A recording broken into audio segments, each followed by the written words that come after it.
For mountain bikers, trails are more than just tracks. For some it's a connection to the land, their sanctuary.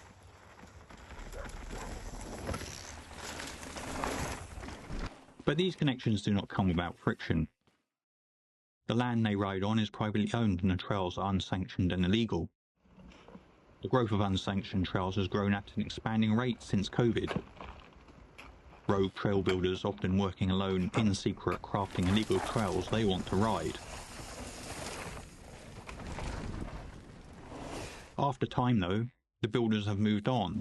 Some trails fall into decay while others become renowned for their flow, features or views, bolstered by media whispers as rides to aspire to. Those subsequent riders do not care if they're illicit or not. They just want to enjoy the moment. Historically, the landowners would prefer the trails did not exist and the mountain bikers did not come. So who are these people who are dedicating their time to maintaining these trails? If you're coming down the fast line, off the rock, and then...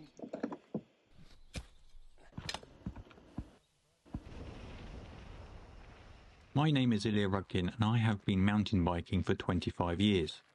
I moved to Scotland with my wife to take advantage of Scotland's outdoors. Always looking for single track to ride, and yes, I did not think of whether it was illicit or not, there only to enjoy the moment the single track was taking me through. Many countries like the UK have seen a growth in mountain biking over the years, fueled by the media to ride idyllic trails in remote locations. A common factor in all those locations is the friction with landowners as riders try to emulate the dream riding experience in locality. In recent years though, I have seen more evidence of trail maintenance, whether it has been a fixed drain, fresh firm surface or improved flow. It has been the quality of the work that has caught my attention. In all that time though, I've never seen anyone fixing a trail. So I set about to find out. This journey took me to a side of mountain biking I've not seen before. It has roots from a questionable and shady past.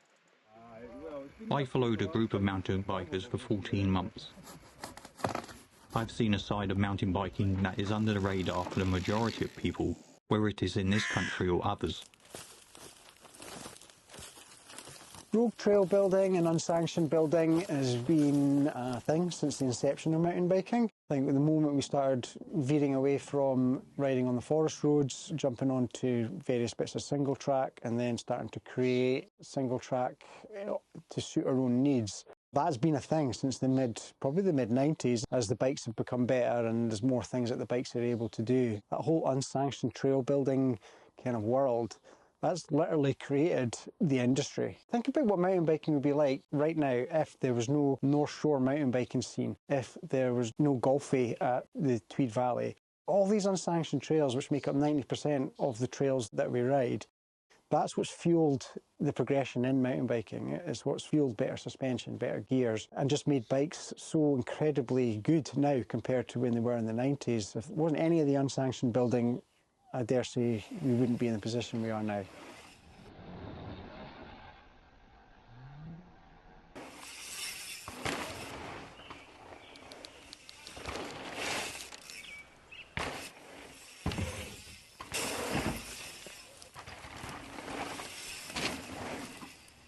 Mike, Aaron and Graham were once rogue trail builders. Today they are trail maintainers. Growing up mountain biking in their local woods, they have seen the growth in trails and the mountain bikers who have come to ride them. They also saw the friction. Take all these branches away, maybe check it and make sure it's not going to collapse. They saw something needed to be changed to appease the landowners who were growing agitated at the liability risks they were being put in. You know what I mean? Stuff like that. This is a trail that we've found. Somebody's dug it, we don't know who's dug it. It's just popped up amongst all the other trails. And the actual trail itself is totally fine, as much as the landowner probably wouldn't be happy with the fact that there's yet another trail just been built by some random person. But the trail itself is fine, and our priority for today is to make it safe because people are already riding it.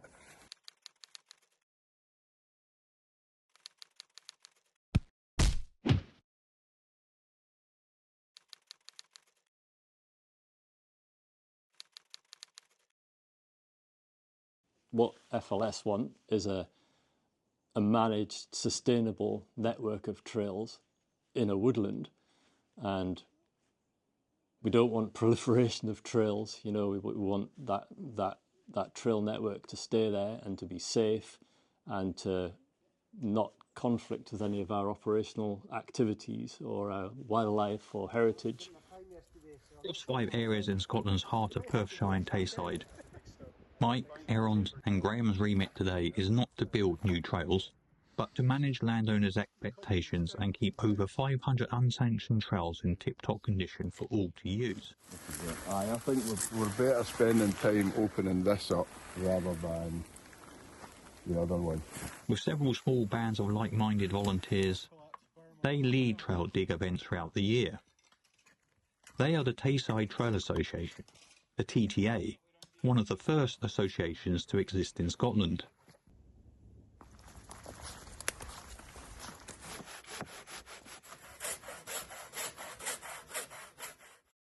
Since 2020, liaising with development mountain biking in Scotland, using best practices, they have slowly but surely gained the trust of landowners for the benefit of all mountain bikers.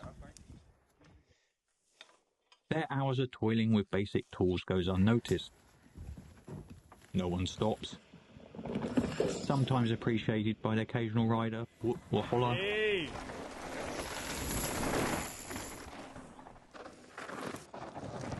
Okay. Whew. Whoa. Some say that unsanctioned trails only exist because of the unmet demands or needs of some riders. How do you feel about road trail builders?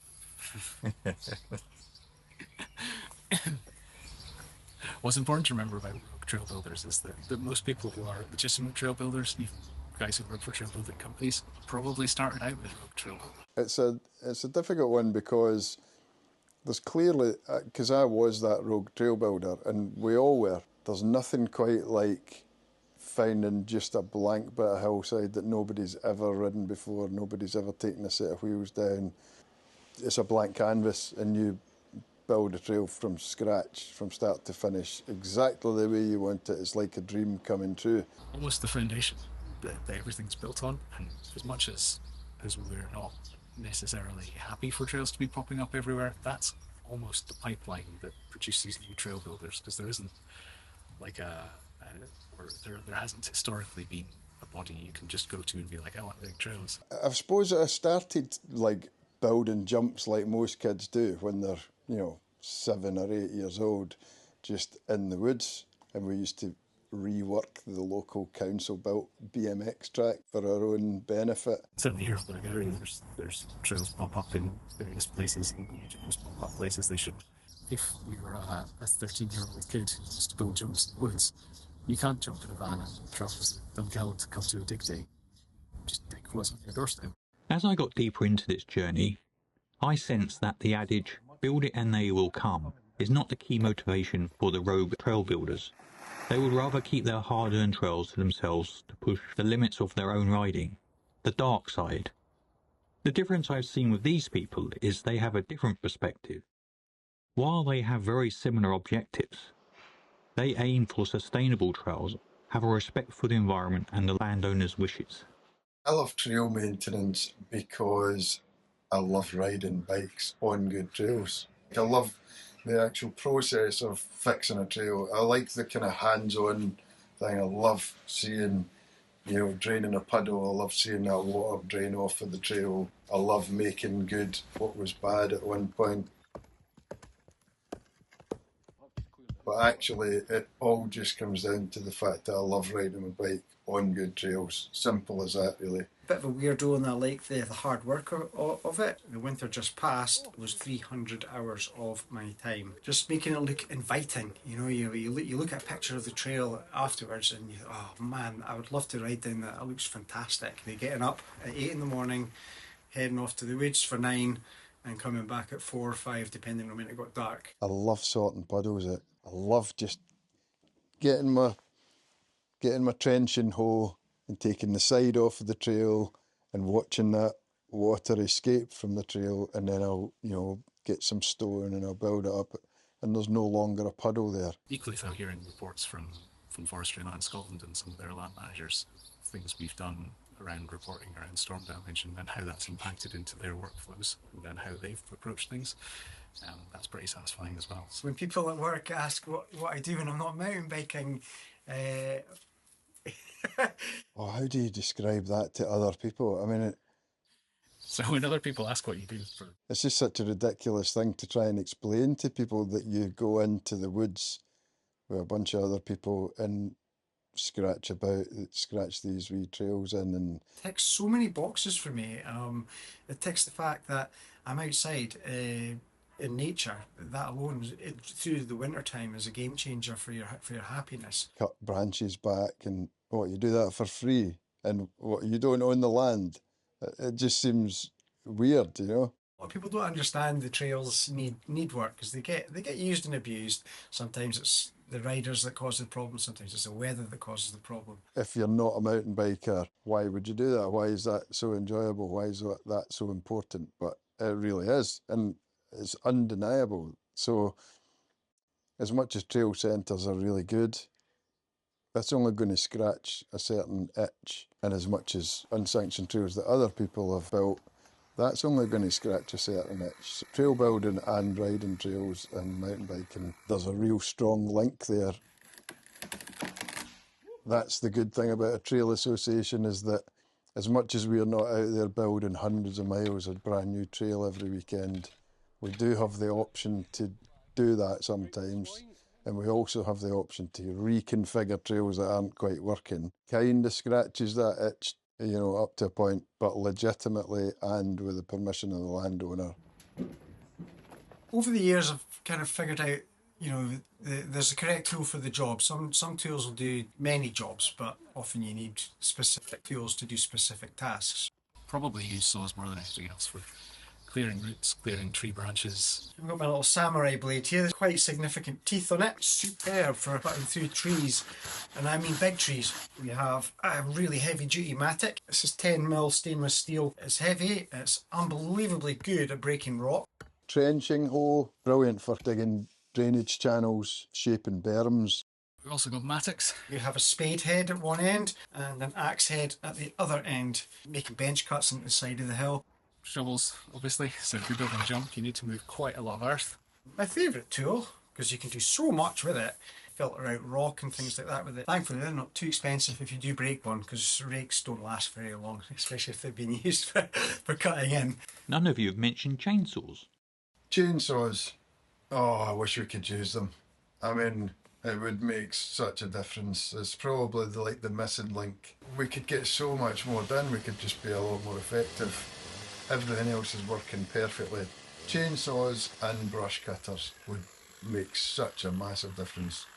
We could spend 2 days clearing, you know, both sides of a bit of forest road of gorse by hand, you know, 10 or 12 of us. And actually, if you had 2 people with brush cutters, you'd have it done in 2 hours. For the Trail Association to be using chainsaws, even though it's a volunteer group, you need to have the correct tickets for it. So if something were to go wrong, then the HSC would come down like a ton of bricks. So the safest and easiest thing basically is for the Trail Association not to involve themselves with chainsaws. It would be nice to have a situation in the future where if we had large areas of windblow, we could contract people to clear those for us. In the morning of January 25th, 2025, a Stingjet develops over Island.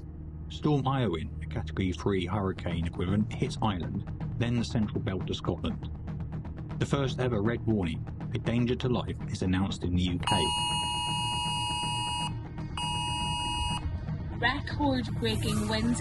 That red level warning is going to cover vast swathes of the country, the entirety of the central belt. Low pressure storm Eowyn underwent a rapid intensification during the early hours of Friday morning. The Americans like to call it a weather bomb. There's only so much you can do to prepare for a storm like Eowyn.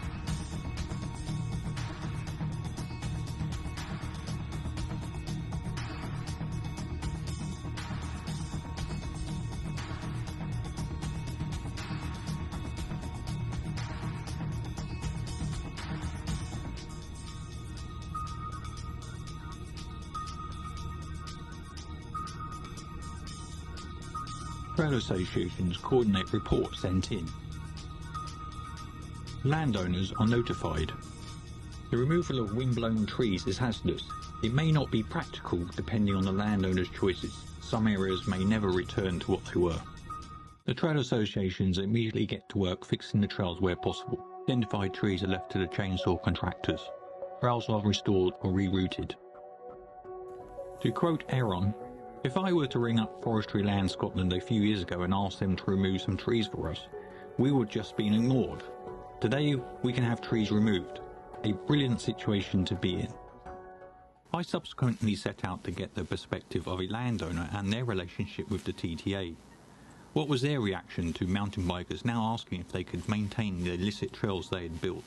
I mean, Forestry Land Scotland and Forestry England are well known for their mountain bike trail centres, but sitting alongside the mountain bike trail centres there is still groups of mountain bikers who aren't that interested in riding those trails and want to build their own trails in the woods and ride those instead because they can make them their own. You know, digging trails is a big part of, you know, mountain bike culture. So we know about these trails because we find them when we're doing our harvesting operations. Eventually got to the point where we sort of decided we need to find out where these are because we recognised that some of these trails were becoming a bit of a liability. And we actually, in this area, we did do a big survey to find out where these trails are, and we reckon we had about 700 plus kilometres of wild mountain bike trail.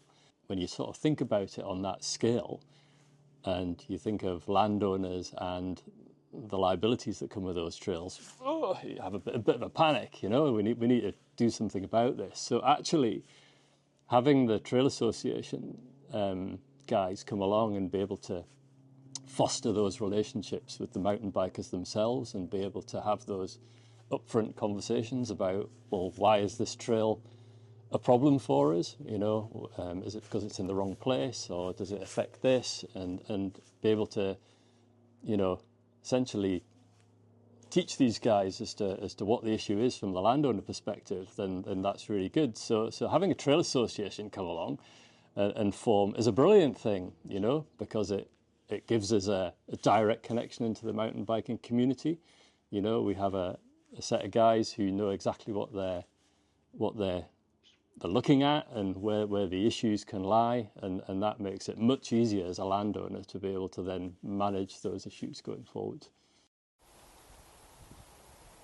So I think storms in particular have always been part of the way, the cycle of trails. The trails get built, storms come along, destroy those trails, and then trails get rebuilt either somewhere else or rebuilt around where the storm damage is. So having a trail association, it's basically a vehicle to mobilise everybody to help. The main take away from, you know, the last few years is that our relationship with landowners is a lot better, especially in terms of Forestry and Land Scotland. They're so helpful. The downhill tracks, for instance, at Pitmedden, there were about 40 trees down across the 15 trails. So every trail was blocked.